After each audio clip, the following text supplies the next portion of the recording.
Como comentaba, vamos a poder aprovechar la experiencia de Olga, tanto su experiencia docente como de directiva, en su conferencia Educación y Audiovisual, una vinculación necesaria en la era digital. Cuando quieras, Olga. Hola, buenos días. ¿Qué tal estamos? ¿Bien? Después de todas las circunstancias que hemos tenido alrededor, ¿todo bien? Bueno, yo para empezar quería agradecer fundamentalmente a la Fundación y a Mai y por supuesto a la persona que ha hecho posible que yo esté aquí a nivel administrativo, o sea que muchas gracias, porque bueno, pues las cosas a veces no son todo lo fáciles que uno quisiera, pero obviamente uno se debe a donde está y a donde trabaja. Y por supuesto agradeceros a vosotros. Me gustaría empezar haciendo algunas preguntillas. ¿Quiénes de vosotros formáis parte del profesorado? Qué bien, un montón. ¿Quiénes del mundo de lo audiovisual? ¿Y quiénes de uno u otro, además, estáis aquí en formato papá o mamá? Porque tenéis hijos o hijas. ¿Sí? Es decir, todos estamos en este barco. Vale. Hablar de mi currículum es un poco absurdo. Primero, porque me han presentado. Y segundo, pues porque en la era en la que nos movemos, todo está en la red. Es decir, es tan fácil como cliquear y está todo. Pero sí quería dar cobertura, igual que yo empecé preguntando, a que vosotros preguntéis aquellas curiosidades que nunca aparecen en un currículum y que a lo mejor lo tenéis aquí en el estómago, decir, yo quiero preguntarle eso. Pues tenéis la palabra segundos, porque ya me han dicho que vamos mal de hora y entre los fallos técnicos tenemos que agilizar un poquito. Preguntillas o curiosidades que tengáis. ¿No? Esto es lo que nos diferencia a los adultos de los niños y de las niñas. Si estuviéramos entre niños y niñas, estaría un montón de gente diciendo yo tengo preguntas, y la primera pregunta que haría un niño o una niña sería si está vivo o está muerto, como me ven, no preguntarían eso, y lo siguiente sería, ¿estás casado? ¿Tienes novio? ¿Tienes hijos? Todo ese tipo de cosas que para los niños y las niñas son fundamentales. Sí me gustaría, y mucho más en el ámbito en el que nos movemos, haceros conscientes y además utilizando un anuncio de televisión, tan fácil como un anuncio de televisión, lo que a mí me gustaría transmitir a vosotros y a vosotras, y ahora sí me dirijo a los agentes de lo audiovisual, en el que si os pedimos que vuestra historia sea nuestra historia y que nuestra historia sea vuestra historia. Lo vamos a ver y comentamos ahora un poquito. Fuerte, porfa, el audio. Paramos.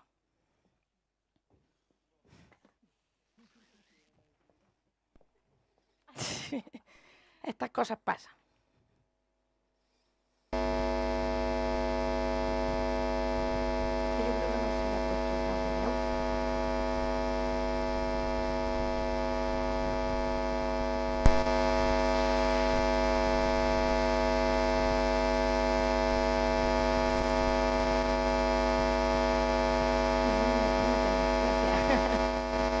¿Ya? Sí.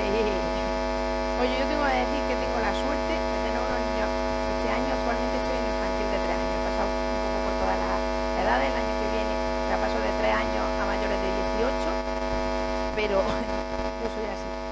Pero sí he de decir que he tenido la grandísima suerte que yo tengo a los niños y las niñas, yo creo, mejores de Andalucía. O sea, yo no tengo esa queja. Esto me ocurre en clase y su reacción es la misma. Al contrario, se levantan e intentan ayudar. ¿Ya sí?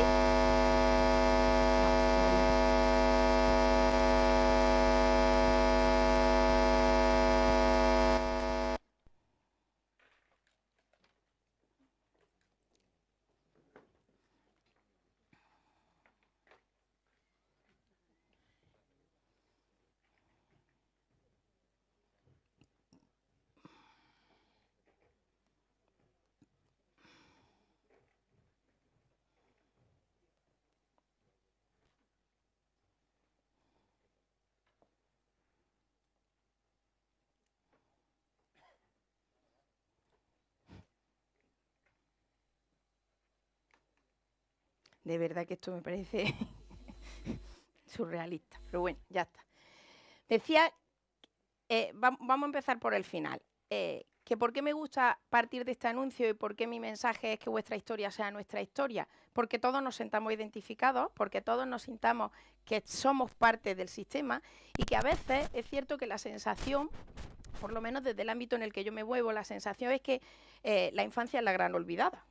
Y podría parecer extraño lo que comento, pero a veces pensamos y creamos una sociedad para la infancia, y entonces lo hacemos, pero lo hacemos desde nuestros ojos, desde nuestras miras. Y desde esa perspectiva creamos elementos, creamos situaciones, creamos plataformas vistas desde nosotros, pero no desde su ojo. Por lo tanto, lo que nosotros podemos pedir es que realmente se tenga en cuenta a la infancia, se tenga en cuenta a las familias, se tenga en cuenta al profesorado, pero desde sus necesidades, desde su saber estar, no desde unos ojos de adulto, que a veces lo ven de otra manera. ¿Está ya? Gracias. It's a little bit funny, this feeling inside. I'm not one of those who can easily hide. I don't have much money, but boy, if I did, I'd buy a big house where we both could live. I was a sculptor, but then again, no, or a man who makes potions in a traveling show. I know it's not much, but it's the best I can do. My gift is my song, and this one's for you. You can tell everybody this is the song. It may be quite simple, but now that it's done, I hope you don't mind, I hope you don't mind what I put down in the words.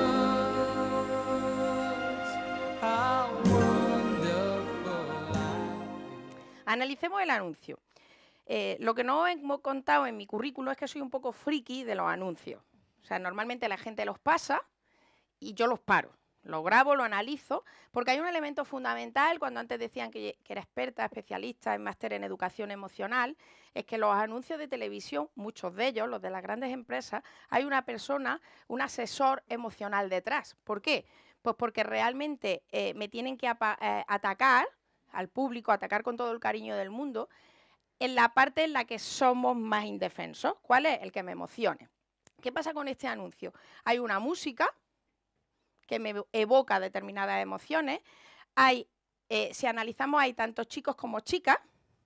Hay de las 3 generaciones, es decir, podríamos decir, hay abuelos, hay papás, mamás y hay niños, niñas. Incluso a nivel cultural vemos que hay distintos elementos. Desde una primera comunión hasta otros elementos culturales. Y, por supuesto, hay objetos que en algún momento, hay de tanta variabilidad de objetos que alguno me pilla. Es decir, hay desde objetos muy modernos, como podría ser una impresora 3D, hasta objetos más antiguos como lo de un Walkman, que obviamente a nuestros chavales lo de un Walkman les da esta risa porque no saben ni lo que es. Es decir, ¿qué intenta hacer esta empresa? Cogerte emocionalmente para que tú digas, yo quiero ir a comprar allí. Obviamente tú no lo dices racionalmente, no lo haces, pero sí te viene. En ese sentido, os pedía a los expertos, os pedía a la gente técnica de lo audiovisual que nos hagáis presentes de esta historia, que hagáis que yo quiera ir. Cuando decía que la escuela está cambiando, la educación está cambiando y realmente se están haciendo programas bastante importantes para incorporar y que estemos de la mano, como comentaba May al principio de la mañana. Esto es así, pero la clave está en que vayamos todos en el mismo barco y a veces parece que estamos enfrentados. Parece que los dos elementos que se me ha dado, educación y audiovisual, tenemos que luchar a ver quién se lleva el trozo de tarta. No hay trozo de tarta de nadie. Esto es de todo el mundo y realmente todo el mundo tenemos que trabajar. Desde esa perspectiva, los dos elementos que tenemos presente hoy es educación y educación audiovisual. En la educación audiovisual tendríamos que analizar qué elementos o qué características afectan a la infancia. Y en la educación pongo una interrogante, ¿por qué? Porque en un momento dado voy a dirigirme muchísimo a profesorado, pero el profesorado sin el resto de los ámbitos, o sea, el profesorado o la institución como ámbito de la educación formal no hace nada sin la educación informal y la no formal, es decir, sin la familia y sin otras instituciones. Y en esas otras instituciones, la tele, los videojuegos, internet, tienen mucho que decir. Y todos vamos en el mismo barco, porque realmente todos y todas queremos lo mismo. No tiene sentido, como decía, ese enfrentamiento. ¿Desde qué perspectiva? Por supuesto, desde el modelo en el que yo me ubico, en el modelo en el que creo, liderado por Mar Romera, que habla de educación con 3C. ¿Por qué? Porque creemos que la educación tiene que partir de capacidades como sinónimo de potencial, porque los niños y las niñas, los padres y las madres, los maestros y las maestras pueden como potencial partiendo de sus posibilidades de éxito y no de sus discapacidades, por decirlo de alguna manera. Es decir, creemos que tenemos que partir de su potencial y no de su déficit. Por supuesto, competencias. ¿Por qué competencias? Porque la competencia como actividad, como trabajo, como ejecutable, me hace competente en una sociedad, me hace persona que puedo actuar de manera correcta en la actualidad. Se decía durante un tiempo que España era un país con muchísima capacitación, pero con muy poca competencia. ¿Por qué? Porque la capacitación la daba el título. ¿Quiénes de vosotros y de vosotras tiene carnet de conducir? ¿Os acordáis el día que os lo dieron? ¿Sabías conducir? El título decía que sí. ¿Pero qué pasaba? Tenías la capacidad para conducir, pero ¿sabías de verdad conducir? No, yo me acuerdo la primera vez que me monté en el coche, mi padre me dio una voz que yo no sé cómo me volví a montar. ¿Por qué? Porque en el semáforo todo el rato estaba con el embrague pisado. Me dio un bocinazo y le dije, pues eso es lo que me han enseñado. Y su respuesta fue, ellos cambian de coche cada año. El nuestro tiene que durar 10. Así no conduce en mi coche jamás. ¿Por qué? Pues porque a mí me enseñaron a aprobar un examen, no a conducir. ¿Cuándo aprendes a conducir? Cuando conduces con lluvia, con agua, con nieve, en la M30, en la M50 o en la Alpujarra de Granada. Es decir, cuando tienes toda esa variabilidad de contexto y te sabes adaptar, realmente eres competente. Desde esa perspectiva, la educación, desde todos los ámbitos, tiene que hacer a nuestros chavales competentes. El que sepa que determinada manera de escribir en un WhatsApp, determinada manera de escribir en un tuit es correcta, pero por supuesto si estoy en un concurso literario no, o si estoy haciendo un currículo o una carta de queja, tampoco. Tengo que saber cómo actúo en determinados contextos. Y por supuesto el corazón. Para nosotros es fundamental. ¿Por qué el corazón? Porque la emoción lo lleva todo. Decía antes el compañero que el 80% se aprende cuando se actúa. El 95% se aprende cuando enseñas. Cuando enseñas y además cuando realmente te afecta. Si yo hiciéramos ahora mismo un flashback y os dijera, decidme cuál es el profesor o a la profesora que mejor recordáis y en la que más te enseñó, estoy segura que dirías a aquella persona que te tocó esta parte. Y desde ahí te enseñó. Desde esa perspectiva, por eso decíamos capacidades, competencias y corazón. Pero ¿desde dónde? Desde el colegio, desde la casa, desde la ciudad. Con un nivel de trascendencia fuerte en el que realmente tanto el cuerpo como la cabeza como el corazón nos enseñe y podamos trabajar. Si analizamos la sociedad y la evolución de la sociedad desde los inicios en una sociedad agrícola, nos encontramos ahora mismo en una sociedad digitalizada que podríamos estar a caballo entre la sociedad de la información, una sociedad de la información en la que el volumen de información que tenemos a nuestro alrededor es impresionante, lo cual no significa que estemos muy bien informados. Tenemos muchísima cantidad y ahora tendríamos que ver cómo esa cantidad de información la llevamos a sabiduría, la llevamos a saber realmente. Y vamos hacia una sociedad del conocimiento, en el que ese acceso a esa información no solo tengamos acceso, sino que tengamos un sentido utilitario de para qué lo utilizamos, cómo lo utilizamos y fundamentalmente desde un sentido crítico. Pero, aunque los datos han cambiado, me parece bastante revelador el siguiente vídeo.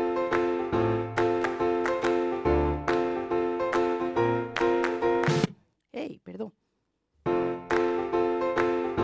Hace 20 años no existía la web, ya decía que a los datos no le hagáis mucho caso. Hace poquito no existían las redes sociales, no existían los smartphones, pero hace muy poco. Y hace 3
la verdad que da un poco de vértigo. Pero ¿cómo nos imaginamos que seremos en un futuro? Para enfrentar el mundo de hoy, decía Guilford, necesitamos más de un comportamiento creativo que de inteligente. Y realmente, si analizamos las empresas que ahora mismo están en auge, han sido bastante creativos. ¿Quién iba a pensar que un BlaBlaCar iba a tener algo que ver? O un BNB. No era impensable irte a algún sitio que no fuera un hotel. ¿Y cuáles son nuestros datos? Pues que en toda esta situación, que a veces parece que nuestros niños y nuestras niñas tienen un momento histórico muy fácil, y no entendemos qué les pasa, con todo lo que tienes, con todo lo que muchas veces se dice esto en casa, con todo lo que tienes hay que ver, ¿no? Pues 1 de cada 5 niños y niñas hay unos puntos suspensivos porque están de aquella manera. El índice de depresión infantil es espectacular. Luego las cosas no son tan fáciles. Y además acabamos de empezar a salir de una crisis muy profunda a nivel social, totalmente diferente a la crisis que había, por ejemplo, en los años 60. ¿Por qué? Porque en los años 60 había una crisis económica muy fuerte, quizá más fuerte todavía que esta, pero había un futuro. Sabías cuál era la salida de la crisis. Yo no tengo trabajo y sé que me iba a Alemania como emigrante y tenía posibilidad. No tengo trabajo y si mi familia con mucho esfuerzo conseguía darme un título universitario, sabía que tenía la salida. Actualmente nada de esto es real. No sabemos cuál es la salida y por lo tanto no es tan fácil. Decíais muchos de aquí que teníais hijos o hijas. ¿Realmente pensáis que para ellos y para ellas es fácil estar por encima vuestra? Y me explico. Para mí, o para mi hermano, somos solo 2, era relativamente fácil superar a nuestros padres. Estoy hablando de superar con todo el cariño del mundo, pero es un elemento necesario en una generación, que a nivel laboral estés por encima, que tu familia se sienta muy orgullosa de ti. ¿Realmente pensáis que vuestros hijos esto lo tienen fácil? Si tú tienes 1 o 2 títulos universitarios, tienes máster, tienes un trabajo estable, tienes éxito, para tu hijo o para tu hija, ¿eso es fácil? Luego, las cosas no están tan fácil como parece. Y ya os decía, 1 de cada niños y niñas están un poco jodidillos. ¿Por qué? Pues hay varias razones por las que están así, de aquella manera. Por un lado, tenemos a niños sobreprotegidos. Sobreprotegidos con la mejor de las intenciones, por supuesto, pero hemos pasado a tal sobreprotección que ni que el viento los toque. Y esto está haciendo pues, que no sé reaccionar cuando tengo alguna dificultad en el camino. Tengo a niños y a niñas sobreestimulados, porque desde muy pequeñitos están sujetos a estímulo por todas partes. Hay algunas personas que por ahí están diciendo que los niños y las niñas deberían aburrirse. No, yo no lo sé ahora mismo, pero lo que sí tengo claro es que están muy sobreestimulados, están sobreregalados. La gran pregunta del millón en este mes de mayo, cuando la gente hace comunión, es ¿qué le regalo? Si lo tiene todo. ¿Qué le regalo? La inmediatez es algo que está en sus vidas. Para mí uno de los elementos más patentes es cuando haces una foto, la siguiente pregunta es, a ver. Yo recuerdo, hombre, soy mayor, pero tampoco, yo qué sé, tampoco soy de la tercera edad.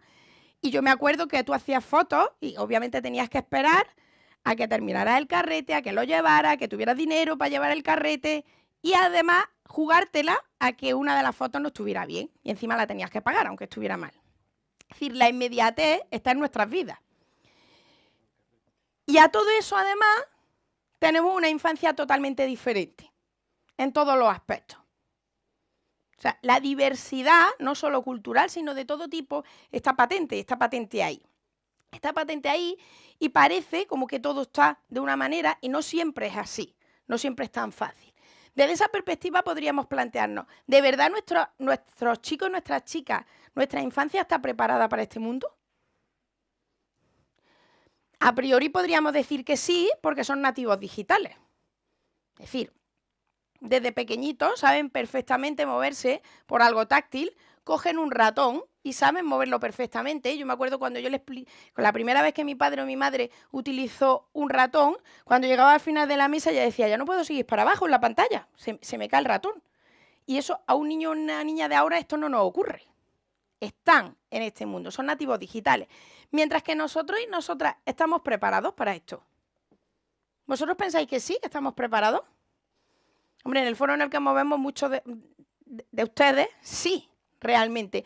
Pero, ¿qué hacemos? Pues hacemos lo que podemos. ¿Por qué? Porque se dice que nosotros somos inmigrantes digitales.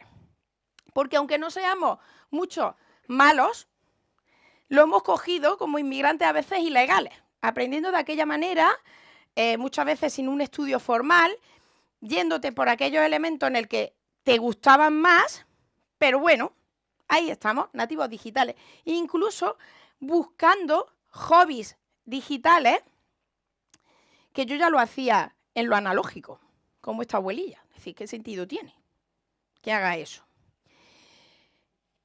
En todo esto, pues como dice Pablo Coelho, ser padre o ser madre es una cuestión de 11 minutos y una casualidad. Sin embargo, ser profesionales de la docencia es algo muy serio. Esto no es azar, es una profesión y un papá y una mamá no pueden estar en septiembre con los dedos cruzados a ver con quién le toca a mi hijo. Y entre otras cosas no puede ocurrir esto porque la escuela está para compensar aquello que no se da de manera natural en el cole. Hay corrientes que ya están diciendo, y esto aquí va a sonar a una barbaridad lo que voy a decir a continuación, pero me voy a explicar, que hay que sacar las tecnologías de la escuela. Y me explico. No es que haya que sacarlas como recursos, los recursos están. Pero si yo tengo que compensar de manera lo que no se da de manera natural, lo que ahora tengo que meter es la naturaleza. Porque nuestros niños no tienen. No porque la tecnología sea mala, sino porque ya la tienen. Es decir, hay cosas que sí, hay muchos elementos que trabajar y ahora vamos a ver un poquito de esto, de la educación audiovisual, qué tengo que hacer, sobre todo de sentirte fuerte, de sentido crítico de los medios. En ese sentido, muchísimo. Pero yo no voy a enseñar apps, artefactos, herramientas, mucho más que ellos saben. ¿Por qué? Porque ellos son nativos y yo soy inmigrante. Lo que sí tengo claro es que los tengo que llevar a que cojan una aceituna. ¿Sabéis lo que estoy diciendo? Porque tengo que compensar. Pero lo que sí ahora mismo, que eso estamos hablando de un futuro no muy lejano, quizá a partir del 2025, entre el 2025 y 2030 tenemos que empezar a quitar para meter la naturaleza. Pero ahora mismo no podemos dejarlo a nuestros chavales en ser huérfanos digitales. Y son huérfanos porque no todo el mundo tiene la suerte de tener un papá o una mamá preparada para saber el potencial de lo que tiene alrededor y a la vez el peligro de lo que tiene alrededor. Porque obviamente nuestros chavales tienen televisión a la carta, tienen un montón de redes sociales, tienen realidad virtual, tienen videojuegos, tienen móvil, tienen música a la carta o tienen YouTube, en el que sus líderes más líderes ahora mismo se están convirtiendo en ser youtubers. O sea, da igual si he aprendido algo en la clase o no, luego tengo un youtuber que me lo va a explicar. De hecho, este año no, este año hemos tenido la suerte de tener a Suso, además andaluz, pero el año anterior el nominado, el español nominado al Global Teacher Prize, que es algo así como un Nobel de docencia, no era profesor, era un youtuber que explicaba las clases de matemáticas de órdago. Y nuestros chavales de secundaria, de bachillerato, llegaban a casa y lo escuchaban y lo paraban. Esto no lo entiendo, lo vuelvo a escuchar. Luego, eso lo tenemos ahí. Pero, ¿qué hacemos entonces? ¿Lo rechazamos? Todo esto, la tecnología, no tendría ningún sentido rechazarlo. Lo que tenemos que hacer es incorporar. ¿Pero cómo incorporamos? Tenemos que incorporar como un recurso que la escuela debe tener, tiene que tener los recursos suficientes para incorporarlo dentro de clase, por supuesto como metodología de trabajo, en el que decía antes el compañero que los videojuegos me lo puedo llevar dentro de clase para hacer gamificación y tiene que estar de mi metodología, tiene que ser un procedimiento para, o sea, no es un fin en sí mismo, la tecnología la utilizo porque me sirve para conseguir otros elementos y por supuesto incluso como contenido de aprendizaje tengo que incorporarlo en clase. ¿Pero cómo? Teniendo en cuenta que todo lo que fue inventado anteriormente fue soñado o imaginado. Por lo que pongamos las bases suficientes para imaginar y soñar y tendremos a grandes creadores en la actualidad y en el futuro. Lo que sí, la pequeña puntualización que me gustaría hacer es sí, vamos a incorporar todo lo audiovisual, por supuesto, en la educación en casa, en la educación en la escuela, en la educación en la calle, en la educación en la tele, pero con un control. ¿Y a qué me refiero? Porque son un recurso, son un medio y a veces, y por supuesto son su contexto en el que actúan. Pero lo que sí es cierto es que pueden ser enemigos y, entre comillas, en sí mismos no lo son. Si no se hiciera con control, sí pueden llegar a serlo. ¿Por qué? Porque provocan la inmediatez. Inmediatez a que me gusta una serie y me la puedo zampar del tirón. No tengo que esperar una semana. Provocan impulsividad. ¿Por qué? Porque como muchas veces lo que prima es el tiempo, contesto sin pensar. Hago sin pensar. A veces, por suerte no siempre, estoy estereotipando muchísimo, pueden provocar una falta de creatividad, facilitan una dependencia emocional, y tú puedes decir, ¿cómo puede ser eso posible si estoy ante no personas? ¿Cómo provocan dependencia emocional? Sí, porque a veces mi vida depende, y ahora lo veremos, de cuántas personas me ponen un me gusta, me pongan un like o me digan cosas. Rompen el entrenamiento de las funciones ejecutivas en edades tempranas. Pero obviamente no son nuestros enemigos. No son nuestros enemigos y para eso, ¿qué hacemos? ¿Cómo podemos trabajar todo esto? Pues fácil. Es necesario conocer, por un lado, los funcionamientos de los recursos digitales. Insisto, estoy hablando tanto a familias como a escuelas. El funcionamiento de los recursos digitales y, por otro lado, tengo que saber cómo funciona nuestro cerebro, porque algo tendrá que ver todo esto.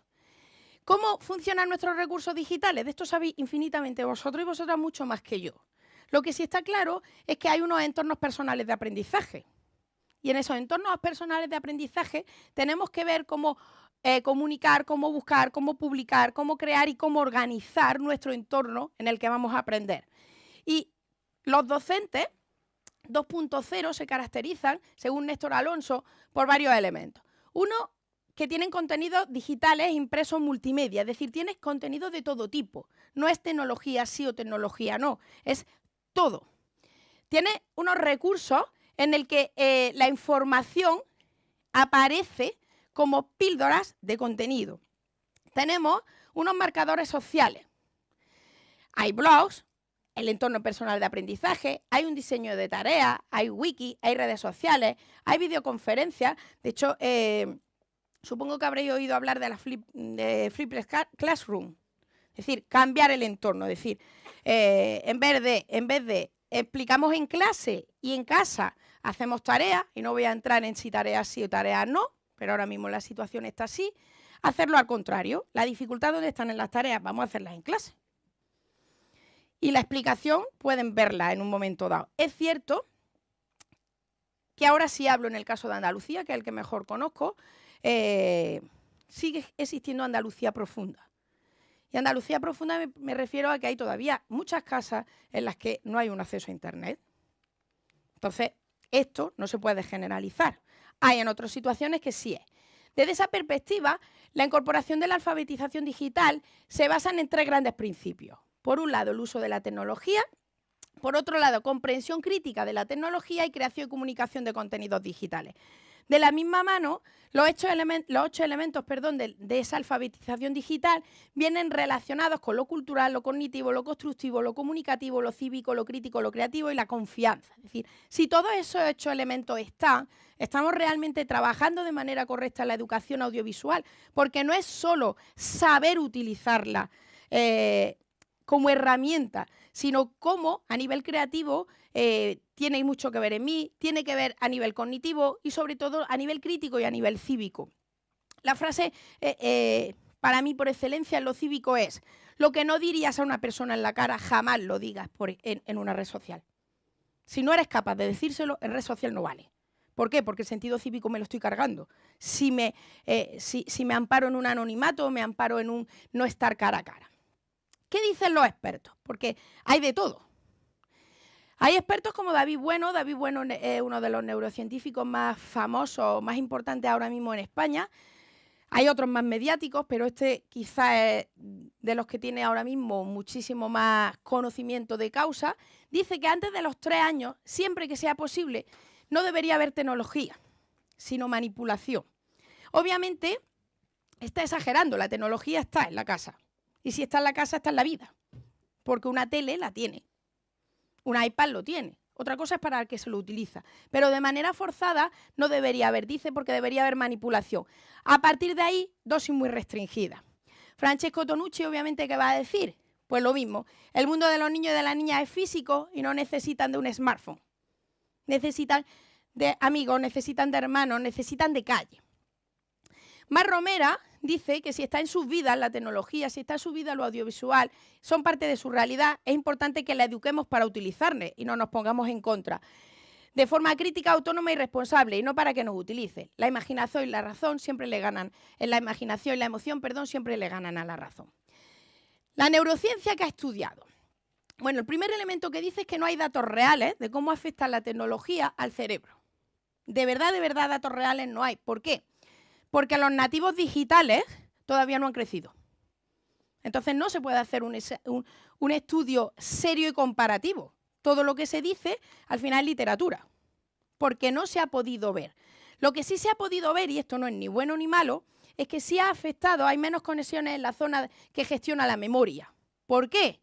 Porque la hemos externalizado, porque todos tenemos algo donde grabar. Porque si yo no me sé algo de memoria, saco mi móvil y lo busco. Entonces, la parte que gestiona la memoria tiene menos conexiones, que por otro lado es normal. Sin embargo, hay más conexiones en la zona que permite integrar más informaciones entrantes. ¿Por qué? Porque estamos acostumbrados a más tareas. De hecho, hay una de las luchas que suele ocurrir en casa. En casa habitualmente las familias le dicen a los chicos cuando estudian que no pongan, que quiten el móvil, que no pongan la música. ¿Sí? Vale. Eso no funcionaba a nosotros. El cerebro de nuestros chavales está configurado en la multiconexión. Si están acostumbrados a tener distintas conexiones, mi manera de atender es así. Si me lo quitas todo, no sé. Y cerebralmente, como decía, es que se ha visto que hay más conexiones en esa zona. Y por otro lado, se habla que la realidad virtual provoca respuestas similares a las experiencias reales. Siempre que se pueda, por supuesto, es mejor una experiencia real. Pero es cierto que hay situaciones que no puedo. O sea, si a mí, voy a decir un ejemplo un poco tontillo, ¿vale? Si para mí una experiencia vital es que pasé por la muralla china, como experiencia real es muy difícil que lo consiga. Sin embargo, con unas gafas de realidad virtual sí. Y al final las conexiones cerebrales son muy similares. Por lo tanto, ¿por qué no tenerlas presentes? ¿Qué pasa? Pues que en la parte emocional sí tenemos que hacer una incorporación del pensamiento crítico. Es decir, la información es tal que no es válida toda. Es decir, la misma noticia escuchada en Canal Sur, en la primera, en la segunda, en Antena 3, en Telecinco, en la sexta, no tiene nada que ver. No tiene nada que ver. Si os acordáis porque sigue estando esto en los medios, cuando todo el problema catalán, cuando el 1 de octubre, intenté ver todas las cadenas, a ver lo que decía, incluso TV3, y es que no tenía nada que ver. Estamos viviendo realidades totalmente distintas en un caso o en otro. ¿Qué tengo que hacer? Por supuesto, trabajar el pensamiento crítico, porque eso sí es fundamental, y ahí sí tenemos mucho que decir. Es decir, no es tanto que sepan utilizar YouTube, que ya lo saben, que no nos molestemos en enseñar eso. Si es que eso lo saben hacer mucho mejor que nosotros, pero sí en el que pongamos un pensamiento crítico. Es decir, qué mínimo que para aceptar algo como real, mínimo esté en tres fuentes distintas, diciendo exactamente lo mismo. Mínimo 3. Cuanto más, mucho mejor. Quien lo dice, como lo sé, que ocurre, desde esa perspectiva tenemos que incorporar, y me parece vital, la conciencia y la regulación emocional. ¿Por qué? Por muchas razones. En el que quiero pararme una chispa en el tema del autoconcepto. Y cuidado con los autoconceptos. La construcción del autoconcepto ajustado y equilibrado. O sea, ni soy Claudia Schiffer, porque no lo soy, sería absurda si yo viniera hoy creyéndome eso, pero tengo otras cosas. Ajustado y equilibrado, sin realidades ni personas ficticias. Y a veces en las redes sociales nuestros adolescentes están creando realidades ficticias. ¿Por qué? Porque mi autoconcepto depende de cuántos me gustan me den. El Snapchat lo conozco poco, pero es brutal. Hay competiciones. Y si para eso tengo que enseñar más, enseño más, porque mi vida depende de cuántos likes haya. Y esto sí me parece preocupante. ¿Es que está mal que exista Snapchat? Que no, Snapchat no está haciendo nada malo. ni Instagram, ni ninguna red social. El problema está en que si yo soy un huérfano digital, no tengo autoconcepto, mi vida solo depende de lo que opinan los demás, y los demás lo opinan sin conocerme, solo con una foto, y quiero que me hagan muchos likes, todo va a valer. Y eso sí me preocupa. Y ahí sí tenemos muchísimos que hacer. La vida no puede solo ser a partir de dopamina. La alegría siempre. Esto es uno de los grandes inventos por el que nos han controlado. Se decía que antes, en los años de la dictadura, el Estado nos controlaba con miedo. Actualmente la sociedad globalizada nos controla con alegría. Parece que todo es alegría. Y flaco favor te hará si vas a firmar una hipoteca con alegría.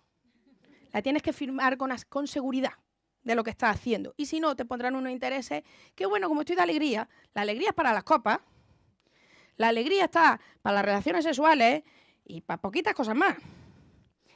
Y si todo es dopamina, solo quiero que me guste, me guste, me guste, me guste, y voy a hacer lo que haga falta para que me guste.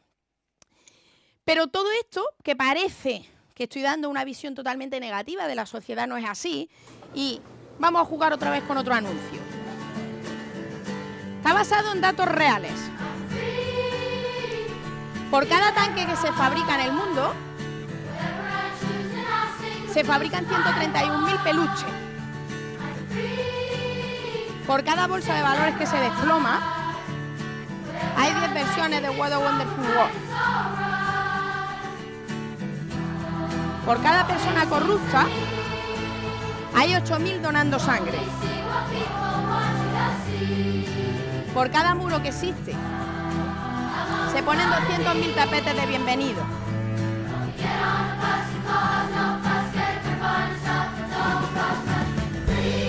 Mientras un científico diseña un arma nueva, hay 100.000 millones de más o de papás haciendo un pastel. En el mundo se imprime más dinero de Monopoly que dólares. Hay más vídeos divertidos en internet que malas noticias en todo el mundo. Amor tiene más resultados en Google que miedo. Por cada persona que dice que todo va a estar peor, hay 100 parejas buscando un niño. Por cada arma que se vende en el mundo,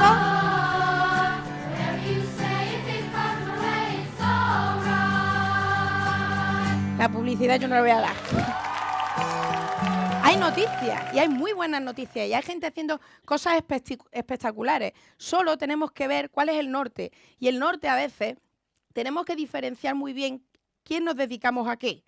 Los de audiovisuales que se dediquen a herramientas, a enseñar, y los docentes y la familia nos tenemos que dedicar a la parte emocional, a hacerte fuerte, a hacerte crítico, porque eso es lo único que te puedo asegurar. Porque como veíamos antes, yo no sé en qué vas a trabajar. Yo no sé con quién te vas a casar. Yo no sé si va a ser un chico, si va a ser una chica o vas a estar con dos a la vez. Yo qué sé, de aquí a que tú seas mayor, no lo sé y no me preocupa. ¿Qué me preocupa? ¿Cómo llegas ahí? ¿Cuál es el camino y cómo lo hacemos? Por lo tanto, todos y todas tenemos nuestra responsabilidad y la tenemos que asumir. Y a veces llevamos un discurso muy fácil de la tele tiene la culpa de todo, las tecnologías tienen la culpa de todo. No es real.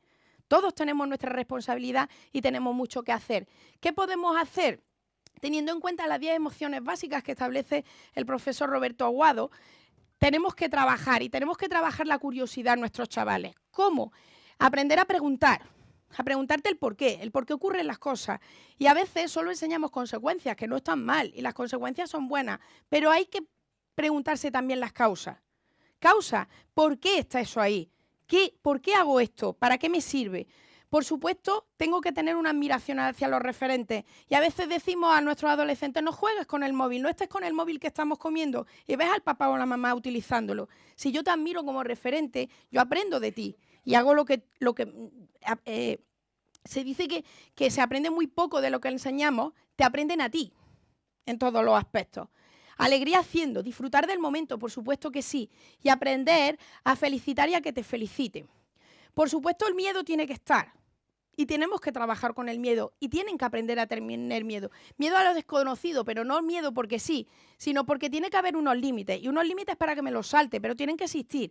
Porque si a mí me decían que yo no podía pasar de aquí, obviamente hacía así, pero no iba allí. El límite tiene que existir y entrenar la prudencia. Y el miedo en una red social, no como algo demonice, sino porque sea prudente en determinados aspectos. La rabia cuando las cosas no salen, porque la rabia cuando las cosas no salen regulan energía para salvar obstáculos, eso es necesario. Por supuesto, sorpresa con los resultados, sensibilidad y permeabilidad de todos los sentidos. Culpa para perdonar y para perdonarte, sabiendo que el error debe ser una oportunidad y que tiene que existir y que no está mal equivocarse. Y eso, por ejemplo, los videojuegos lo hacen genial. Te premian cuando ganas, pero cuando pierdes, como no pasa nada, inténtalo de nuevo y eso está bien. Entrenamiento para reparar. Tristeza cuando se fracasa, porque la tristeza es necesario y a veces en esta sobreprotección de la que hablábamos antes queremos evitarle todo y a toda costa a nuestros chavales, pero la tristeza es necesaria para resetear de nuevo y empezar a construir de nuevo. Asco. ¿Asco por qué? Porque el asco me salva la vida, porque rechazo lo nocivo, rechazo lo tóxico y aprender a elegir. Elegir cosas, elegir momentos, elegir personas, elegir en todos los aspectos. Y por supuesto seguridad. La seguridad que me permite arriesgar y arriesgar para aprender, crecer y tener oportunidades. Menos es más. Sería absurdo por mi parte que yo venga aquí a decirle al profesorado que tiene que meter más cosas. Menos es más, saca algo y mete otra. Es decir, hay elementos que empiezan a estar obsoletos. Dejar hacer para hacer mucho más. Como decía Arquímedes, dame un punto de apoyo y mover el mundo. Ahora mismo lo audiovisual está moviendo el mundo. Es nuestro punto de apoyo y tenemos que apoyarnos en ello y en ella para trabajar. Sabiendo que no queremos una sociedad para la infancia, queremos una sociedad que esté hecha con la infancia, porque de otra manera no sería posible. Y con esto, y para terminar y a modo conclusión, solo deciros que todo esto solo es posible si es contigo. Si es contigo papá, si es contigo mamá, si es contigo tele, si es contigo videojuegos, si es contigo empresa o si es contigo profe. Solo si esto es posible, sí lo hacemos con todos y con todas. Y para ello me gustaría compartir con vosotros esta canción.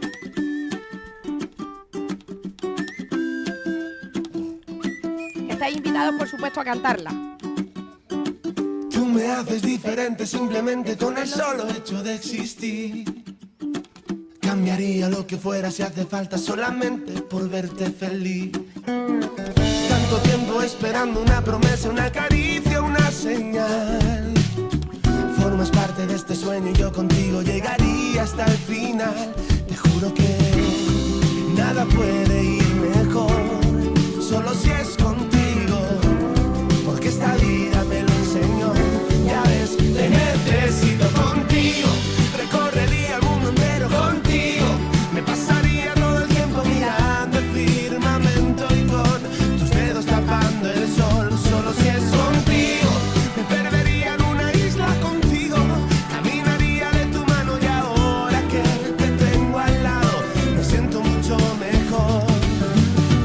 Debería estar prohibida tu mirada y tu forma de caminar. Has logrado que mi cuerpo y mi mente ahora vayan al mismo compás. Ya no existe en este mundo la manera para separarme de ti. Todo es bueno y es perfecto, claro, si te quedas junto a mí. Te juro que nada puede ir mejor, solo si es contigo, porque esta vida me lo enseñó. Ya ves, te necesito contigo, recorrería el mundo entero contigo. Me pasaría todo el tiempo mirando el firmamento y con tus dedos tapando el sol. Solo si es contigo, me perdería en una isla contigo. Caminaría de tu mano y ahora que te tengo al lado me siento mucho mejor. Solo si es contigo,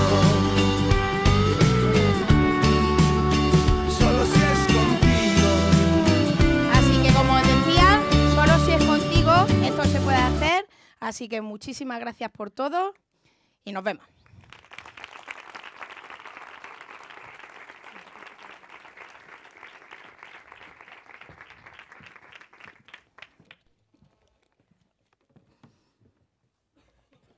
Bueno, muchísimas gracias, Olga, por tu conferencia. La verdad que personalmente me ha encantado. Me ha encantado que hayas introducido el tema de la conciencia y la regulación emocional con el tema mediático. Es cierto que nuestros niños son nativos digitales, no hace falta que le enseñemos un uso instrumental de los dispositivos, pero sí esa conciencia crítica y esa regulación emocional creo que es fundamental. Así que muchas gracias por tu intervención. Se abre el turno de preguntas. Recordaros también, los que nos estén viendo en streaming, que pueden realizar sus preguntas en Twitter y nosotros se las traspasamos a Olga, ¿vale? Con el hashtag Jornada Faba 18. Por allí.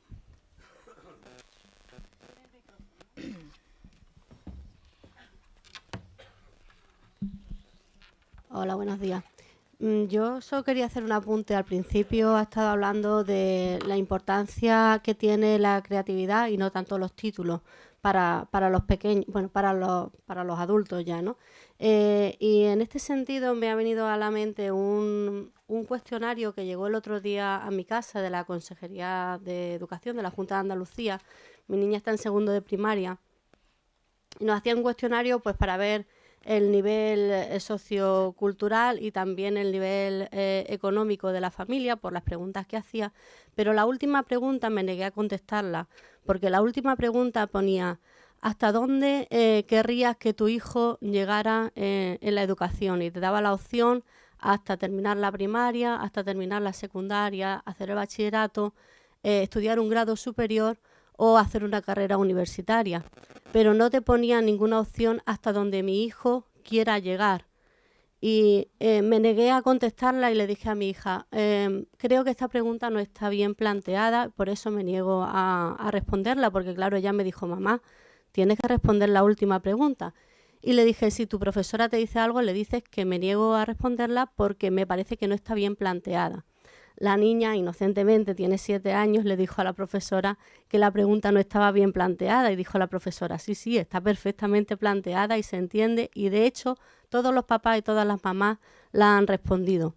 Entonces, solamente una reflexión de que las administraciones no han dado quizá ese pequeño salto que tienen que dar y todavía nos mandan cuestionarios que sí que sirven para sus estadísticas, pero que no se adaptan a, creo que, las realidades que se pueden vivir en ciertas casas o padres que quizá tengan otra mentalidad o que hayan cambiado ese chip. Y claro, si la administración no cambia un poquito ese chip, pues claro, la gente tampoco lo cambia. Y supongo que todos los padres lo hicieron con muy buena intención, pues responderían, seguro que casi todos, que termine una carrera universitaria. Me parece muy bien, pero no terminar una carrera universitaria le garantiza a tu hijo el éxito. No sé qué opinas tú al respecto. A ver, varias cosas. Primero, cuando yo no he dicho que los títulos no sean importantes. He dicho que los títulos no te garantizan. Pero sí es un requisito. O sea, yo ahora mismo no soy madre, pero sí intentaría que terminara los máximos estudios que pudiera. Obviamente, como tú dices, dentro de ellos los que quisiera. El tema de la creatividad en un cuestionario es muy difícil. En lo que me comentas me parece que hay varios fallos de partida. Y uno, los cuestionarios son anónimos, con lo que tu hija no tiene que decir si lo ha respondido o no lo ha respondido.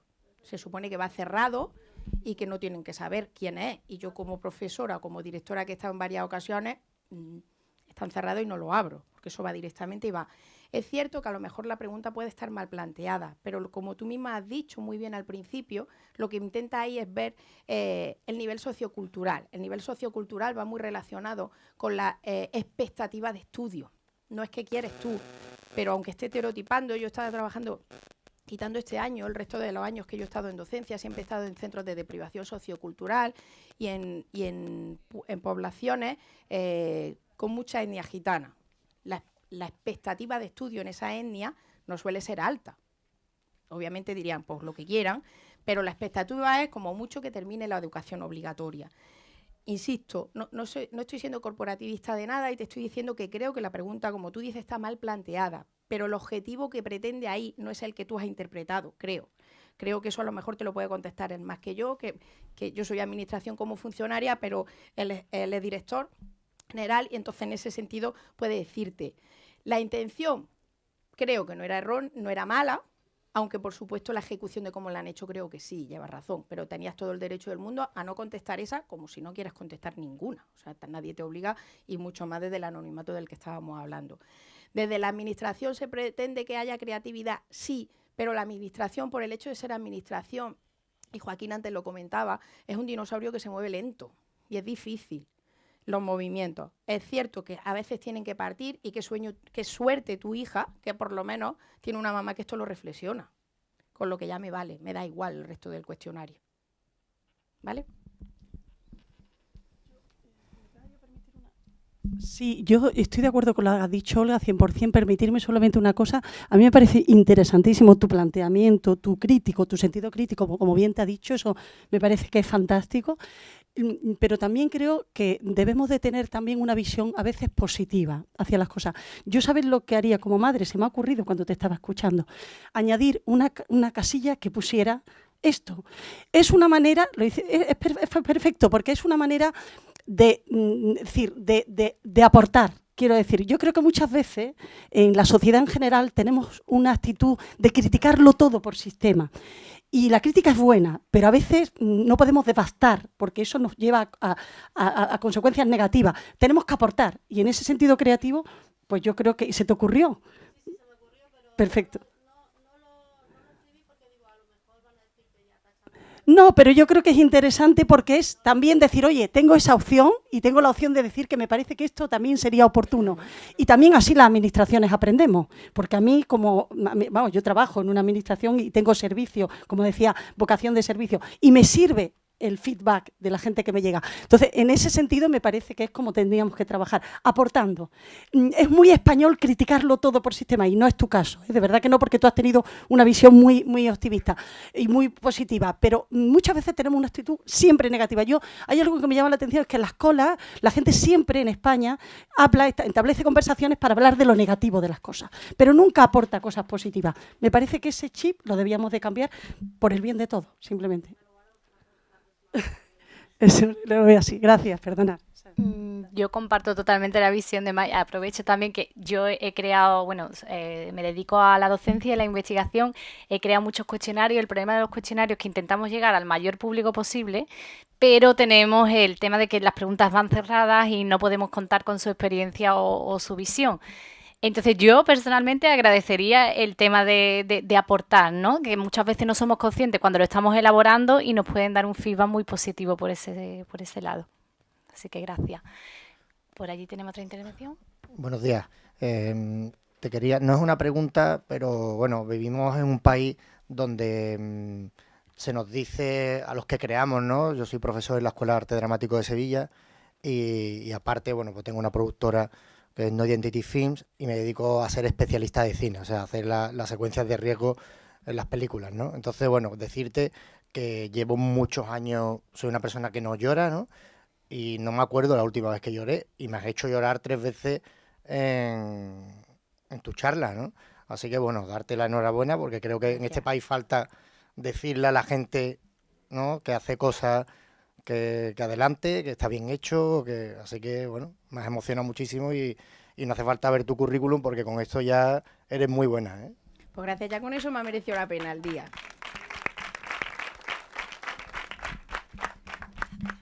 Vale, pues si no hay ninguna intervención más, pasamos a la siguiente mesa, que vamos justitos de tiempo, y muchísimas gracias de nuevo, Olga.